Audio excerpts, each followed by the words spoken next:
Okay, page 2 of section 5.1. We start with 4 methods of sampling. All right, so when you are ready to collect the sample, how do you gather the subset of the population to be studied? Well, we make sure to avoid bias as much as possible. I've already mentioned this. There are several types of bias, we call them biases. Now, I say you want to avoid bias. Okay, that's great, but it's much easier said than done. It is very difficult to eliminate or to avoid bias when you collect your sample. So the best one, of course, is a random sampling. Random sampling is when a random sampling refers to a sampling method in which everyone in the population has equal probability or chance of being picked, right? So that would be great if you can just find some completely random way of picking your sample. It's very difficult. Sometimes if it's a human subject, some people are not willing to participate. And how do you pick people randomly anyway? You can put everybody's names in hats and then you can stir them, mix them up really well and then pick up their names. Yeah, that would be a random sampling. Or you can use what is called the random number generator, which is a computer algorithm. But again, if it's an algorithm, I am not sure if it's really random, right? And people study randomness and mathematically, and that's sort of an interesting study. Another way is systematic. Systematic sampling has to do with, for instance, picking every 10th or every 100th object, okay, every nth object where n can be whatever the number. And so that if you pick your sample based on like every 10th or the 100th or the 50th object or person, that is in the sample, of course, okay, to choose the every nth object to make up your sample. Okay, that would be called a systematic type of sampling. Or you can do, and this is an important one too, it's called stratified. What is stratified sampling? Okay, well, many times your population comes in strata or classes, all right? A sample number, a certain number, sometimes called quota, not quote, a quota, a certain number of people or objects can be chosen from every subclass, okay, to be placed in the sample. For instance, right, let's say you're studying your population is all the people in America, all right? It's not fair to pick just everybody from California, right? Because then you're studying people living in California. So what you want to do is to make sure that you pick a certain number, a quota from every state in the country, for instance, and you want to make sure that you have men and women. You may want to make sure you include children or people of certain age groups, right? And so if you stratify your population and pick certain numbers from different, classes or subclasses of the people, that is called stratified sampling. And this is probably the one that's most frequently used. All right, let's say you pick 10 men and 10 women from each state. That would be called stratified sampling. The last one, not very good, is convenience sample. Sometimes it's only one possible, but convenience sampling is whatever is convenient and possible. Okay, so how does it work? How does that work? Okay, so any voluntary survey, for instance, is convenience, right? Optional questionnaire. Okay, that would be an example of a convenience sampling, right? You are not able to collect information in any other ways, so you just ask people to voluntarily participate in the survey. All right, so do we have any examples of these? Yeah, like how is my driving? Have you seen this before? Yeah, call 1-800 blah blah blah to report my driving. Okay. Well, the thing is, most of the time you wouldn't, right? Would you ever call that toll-free number to report about somebody's driving? Usually it's a truck driving. Yeah, you may, but only if you feel like, that the driver is terrible, right? So only the extreme answers get reported in these voluntary surveys. The same thing happens with like, how was our service in the hotel? Or how is your dining experience? How is our food? How is your service in a restaurant, for instance, right?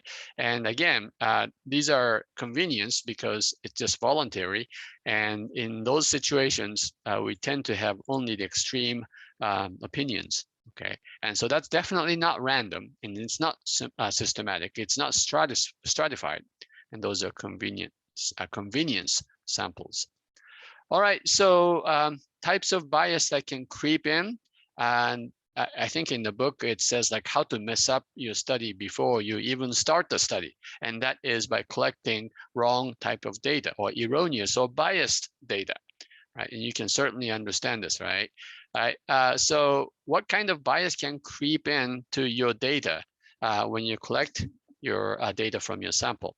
And by the way, this list is not comprehensive. That means that it doesn't include every type of bias. Certainly, there are many, many types of bias, or mutually exclusive. Sometimes some factor could be or belong to two or more different types of bias. All right, so more details are found in the book. I strongly encourage you to read section 5.1 of your textbook. All right, the first one is called a sampling or selection bias. Okay, sampling or selection bias is the situation where the sampling does not represent the population.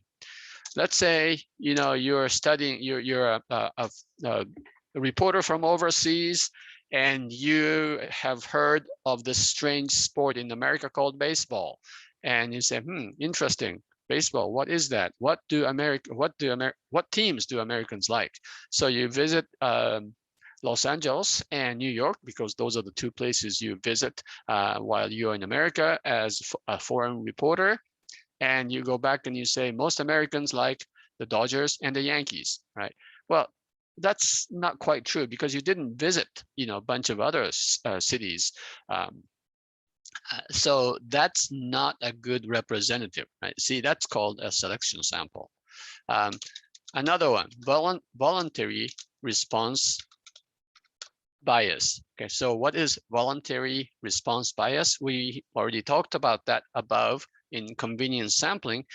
If the participation is voluntary, that could collect very biased opinions, right? Only the extremely negative response could come in if it's voluntary. Most people say, I don't have time to participate, right? And sometimes, you get like emails saying things like, please help us understand our customers. You can participate in the survey, and you will be placed into, for a drawing of $100 gift card by Amazon or something. But even then, you say, well, I'm not going to win this, and my time is important, or I don't care. And so voluntary response is always going to create a lot of bias. Okay, and we call that voluntary response bias. Self-interest bias or self-interest study. Because sometimes you have conflict of interest in the study. So imagine a tobacco company trying to do a study on how dangerous tobacco smoke is. And that definitely would be a conflict of interest, and that study would be biased. Okay, there is a thing, I think we have that in the book, but there is a thing called the Gatorade Sports Institute. They study the effects of different chemicals in your body, or especially for athletes. It's called the Gatorade athletes or Gatorade Institute for Sports. And so certainly you can, see that there is a possible conflict of interest, even though they may claim that we don't have any bias. All right, another thing, response bias. Okay, so this is not voluntary response bias, it's just a response bias. Sometimes because of the way a question is asked, participants, for any kind of reason, could give inaccurate responses. All right, how many times have you done something bad? You know, how many times have you cheated on your taxes or so on? And most people will probably not give you an accurate response when you ask questions like that, right? So that would be an example of a response bias, right? And we have many examples of that. Okay, so that is one. And then the one last one here. Let's see if I can get my cursor to get to it. Okay, the last one that I list here is called the loaded question, right? So loaded question is a question phrased in such a way to draw a certain response wanted by the surveyor, right? So wording influences the responses, okay? And I have some examples here too. But be careful with the way you word questions. You know, here's an example here. Do you favor a tax increase? Is that a fair question? I mean, this is pretty simple, right? Do you do you favor a tax increase? Now, most people would probably say no to this question. I mean, who loves to pay taxes, right? So you could say this is a loaded question. I mean, it doesn't seem to be loaded because you don't have a lots of words in here. But how about the second one? Do you favor a small tax, just a small tax, to hire more police officers to ensure your safety? Okay, do you see the loaded language here?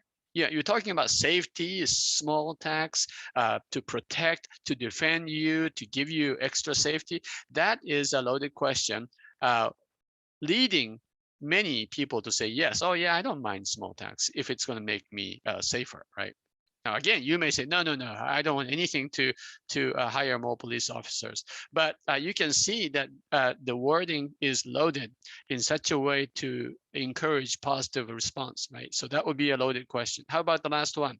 Do you favor a small tax while your tax is used to bail out big banks? This is also a loaded question because the language encourages you to say no, right? So words matter. Okay, that is an idea of a loaded question.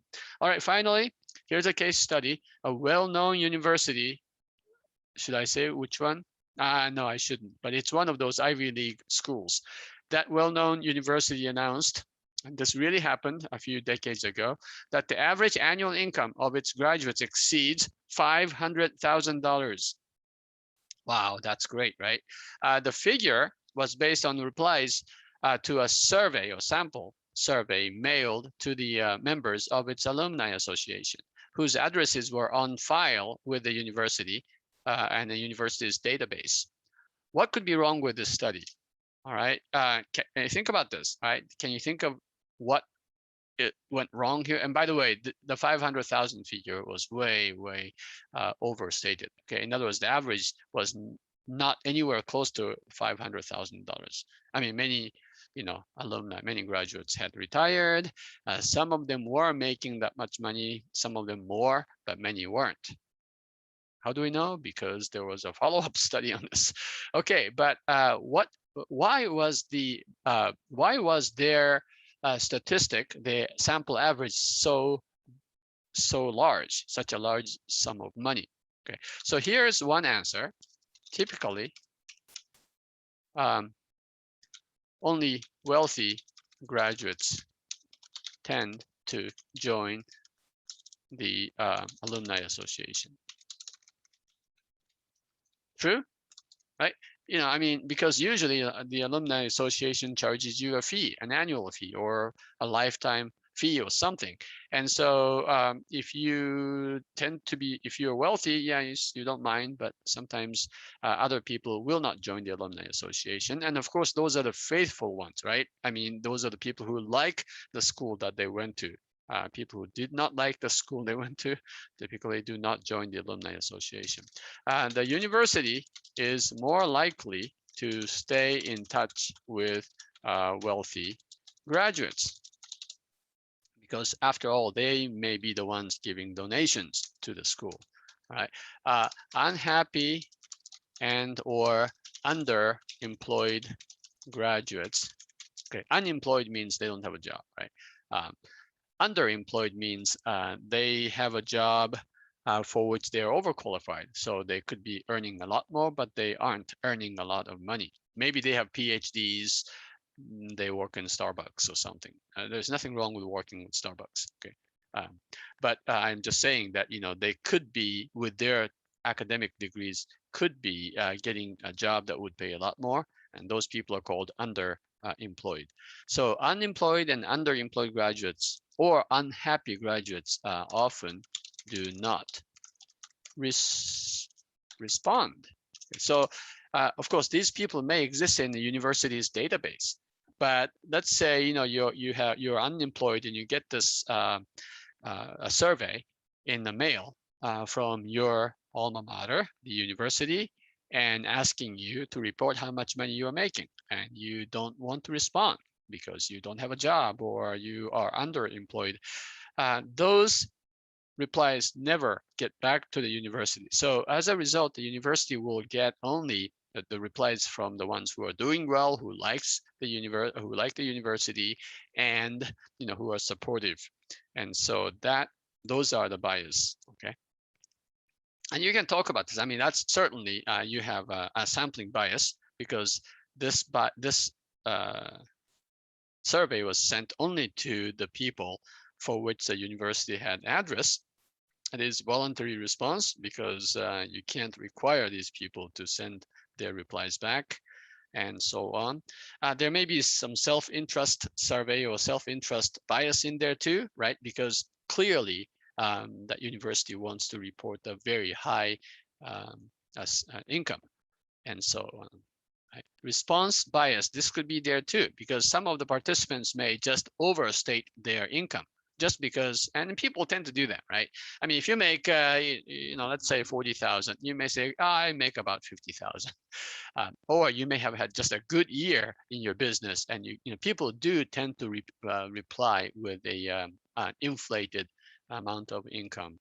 And there may be a loaded question. We don't know if there was any loaded question because we don't have the question here.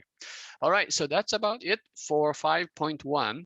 And so now you can go on to your quiz, and I hope you will do well on this quiz. There's really not much of mathematics because this is just basic ideas of statistics at this point. All right, we will continue our study of chapter 5, and next time we'll do section 5.2. Have a great day, and I will see you later.